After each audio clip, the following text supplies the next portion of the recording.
신당에 앉아 절을 올리자마자 목구멍으로 시커먼 가스가 확 들어차고 눈물이 쏟아지며 숨이 막혀 죽을 것 같은 끔찍한 전조 증상. 저는 집안이 홀랑 다 타버리는 대형 화재가 나기 바로 전날 밤 신령님을 모신 법당에서 이 기이한 일을 몸으로 직접 겪었습니다. 만약 신령님이 목숨을 걸고 보내주신 이 엄중한 경고를 무시했다면 저는 이미 이 세상 사람이 아니었을 겁니다. 지금으로부터 한 16년 전쯤 제가 신령님을 모시고 제자의 길을 걸어간 지 한 3년 정도 되었을 때의 이야기입니다. 그 당시에는 할아버지가 제 공부를 깊이 시키느라 돈을 많이 벌어다 주지 않으셔서 참 작고 허름한 집에서 하루하루 힘들고 어렵게 살아가고 있었습니다. 매일 밤 11시마다 법당에 앉아서 좌식 기도를 올리고 새벽 3시에도 인시 기도를 밤새도록 올리며 오직 기도에만 매달리던 시절이었습니다. 그런데 문제의 화재가 나기 바로 전날 밤이었습니다.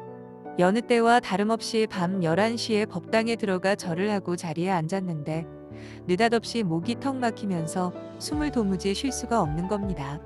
분명히 방 안에는 아무것도 없는데 마치 눈앞에서 시커먼 유독가스가 뿜어져 나오는 것처럼 목이 따갑고 눈이 멀것 같이 아파서 난리가 났습니다.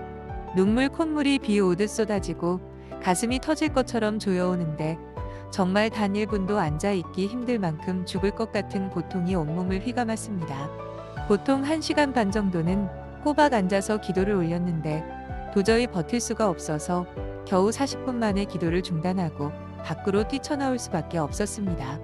너무 이상하고 무서워서 신령님 어른들께 오늘따라 제 몸이 도대체 왜 이러냐고 여쭈었지만 아무런 말씀이 없으셨습니다.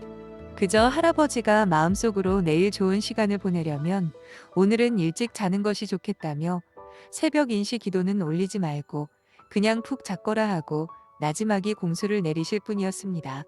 신령님이 새벽 기도까지 막아서며 준비하신 그 기막힌 운명의 하루는 2부에서 바로 이어집니다. 만약 그날 아침 제가 평소처럼 딱 1시간만 안방에 누워 낮잠을 잤더라면 저는 그 자리에서 뼈도 못 추리고 잿더미가 되어 불타 죽었을 겁니다.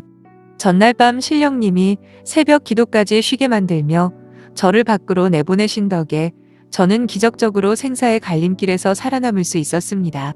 할아버지 말씀대로 새벽 기도를 쉬고 오랜만에 푹 잠을 잔 덕분에 다음날 아침에는 몸이 아주 가뿐했습니다. 원래대로라면 밤새 기도를 하느라 잠을 못 자서 아침에 아이들을 유치원에 딱 보내놓고 나면 오전 9시부터 10시 사이에 무조건 침대에 쓰러져 낮잠을 자는 게 제 오랜 습관이었습니다. 하지만 그날따라 이상하게 잠이 오지 않았고 마침 아는 지인과 점심 약속이 잡혀서 평소 자던 낮잠 시간도 거르고 조금 일찍 집을 나섰습니다.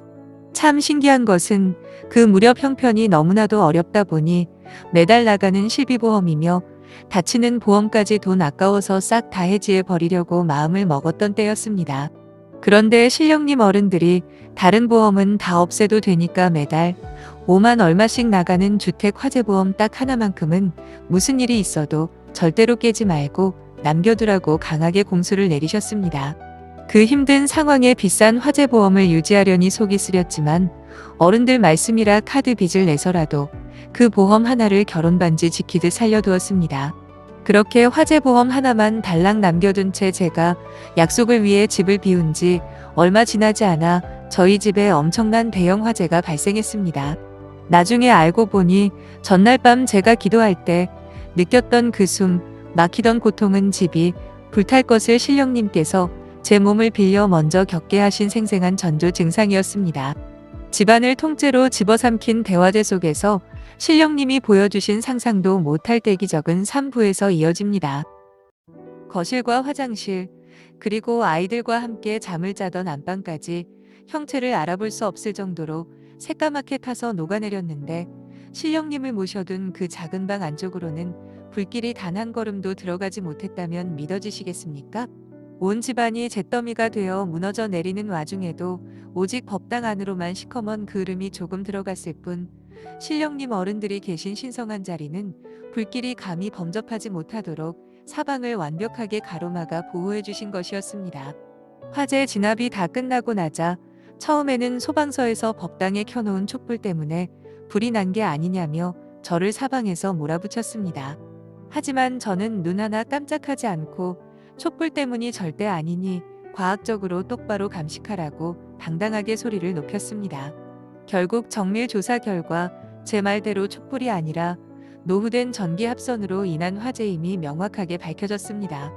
덕분에 남의 집 불낸 사기꾼으로 몰려 벌금을 물 일도 없었고 신령님이 일주일 전에 카드비까지 내가며 억지로 남겨두게 하셨던 그 주택 화재보험에서 엄청난 보상금이 나왔습니다.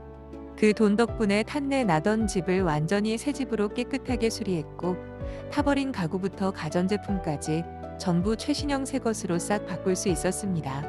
집을 수리하는 한 달 반 동안은 보상금으로 최고급 호텔에서 생활하며 아주 편안하게 호사를 누리기까지 했습니다. 그 당시에 집이 불타서 고생하는 제 모습이 안쓰러우셨는지 호텔에 묵는 한 달 보름 동안 신령님 할아버지가 손님과 이를 물밀듯 엄청나게 넣어주셔서 오히려 전보다 큰 돈을 벌어나가는 엄청난 인생 대박을 맞이하게 되었습니다. 전날 밤 온몸으로 화재를 겪게 하시고 제 목숨을 구해주신 것도 모자라 힘들었던 제 삶까지 한순간에 뒤바꿔주신 신령님의 위대한 은덕에 저는 지금도 깊이 고개 숙여 감사드립니다. 오늘 제 이야기가 가슴에 와닿으셨다면 구독과 좋아요로 함께 해주시길 바랍니다. 다음 주에도 더 생생한 신당 이야기로 찾아뵙겠습니다. 성불하십시오.